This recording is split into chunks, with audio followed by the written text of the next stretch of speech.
What's good, everybody? It's your brother Mad Black, the most dangerous, most toxic black man on the internet. And I'm black up in your face again with some more pro black commentary.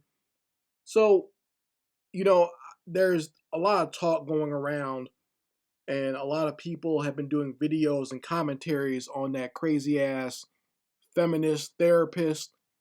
This black girl with the braids in her head who's always twerking in her videos and is an actual licensed therapist. And she got online talking about how black men need therapy. And she's just as insane in the membrane and as cuckoo for Cocoa Puffs as anyone can be. And, everyone's talking about that now. And I'm going to actually do a whole separate video just talking about her. But what I wanted to do here in this video was just talk about the whole idea and they're just telling black men that you need therapy, that you need help, that you're crazy, basically, okay, or you need to go to therapy. All right. I want to talk about that because I made a post on my Twitter basically saying that I've noticed this trend even before this crazy woman showed up. I've noticed this trend on social media and in mainstream media where you have these people just kind of pointing the finger in a accusatory way, telling black men that you need therapy. And I said that I've noticed that it's never said really in love.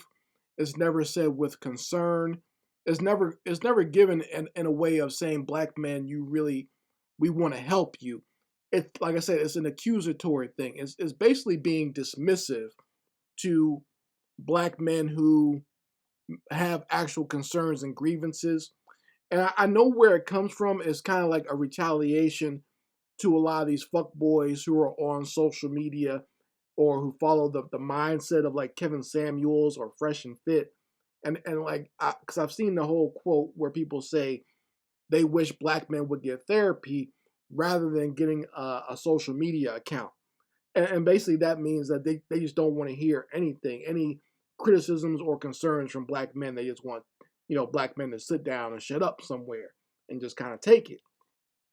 And I can understand them not wanting to hear a lot of the BS from a lot of these fools, because that they are putting out a lot of nonsense, and they do just get out there and they troll and they complain and they whine about women all day.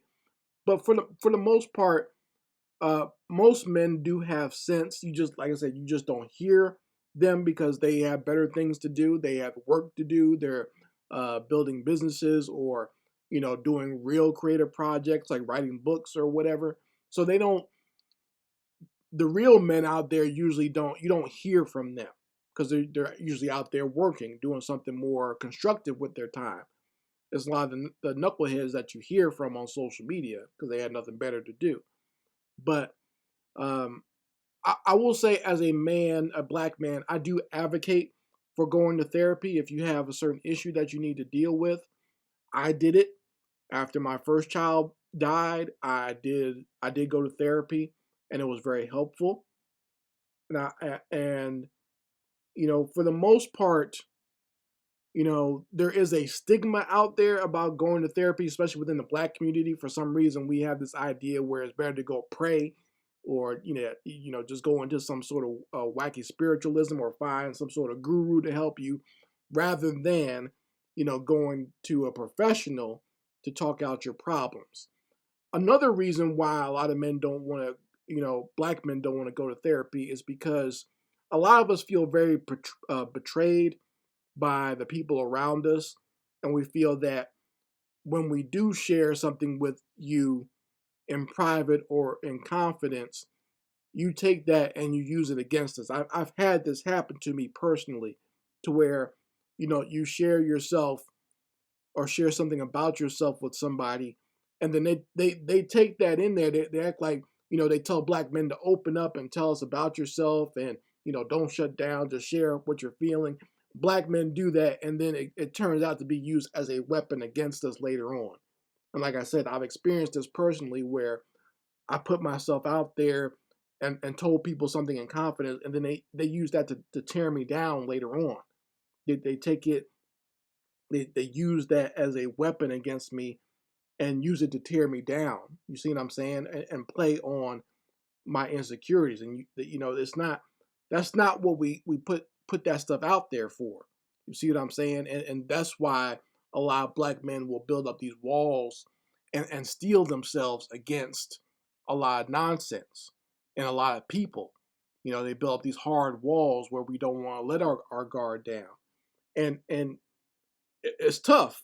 It's tough sometimes, and unless you can find some sensible black men to be around, you don't really share a lot of that stuff with your significant other or with other women or whatever. And it starts very early with our relationships with maybe our mothers or whatever, where which I don't agree with this when people do this to their children, where mothers try to embarrass their child, like they'll go and tell something about their male child to like their female friends or just people around in the house. Like if your son still wets the bed, don't demean him for that, or go tell your female friends and make fun of him for that, or say, uh, why do you want to get a license now, or why do you want to go drive a car? Why do you want to go do this? You were wet in the bed until you were 8 years old. Like don't do stuff like that to your child. I don't believe in doing stuff like that, but that's where it begins. It's something that's very vulnerable about you, that like that's something only your mother would know, because she had to change your sheets obviously when you wet the bed, and then like they'll take that and use it against you later on. Like in my case, uh, I told someone something very traumatic that happened to me in my childhood, something that people used to make fun of me for, and then they use that in an argument later on. So that's what I'm saying. Like that's why a lot of black men have a problem in opening up to people. We don't want to do that because that becomes a weapon against us. You see what I'm saying? So, but like I said, I do advocate for actual therapy. If you can find a real therapist who's a professional, not like this cuckoo lady who's twerking in TikTok videos and whatnot, just because they have a license doesn't mean you need to go talk to them. Find someone who's actually a professional, all right?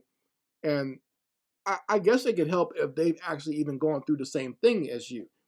I know on a professional level, they're not supposed to overly empathize in that way, because it can get them mixed up. But when I went to counseling, uh, one of the leaders of this counseling group, she she said she had been working as a counselor for years, like helping people who had lost their children, and then her third child died at birth.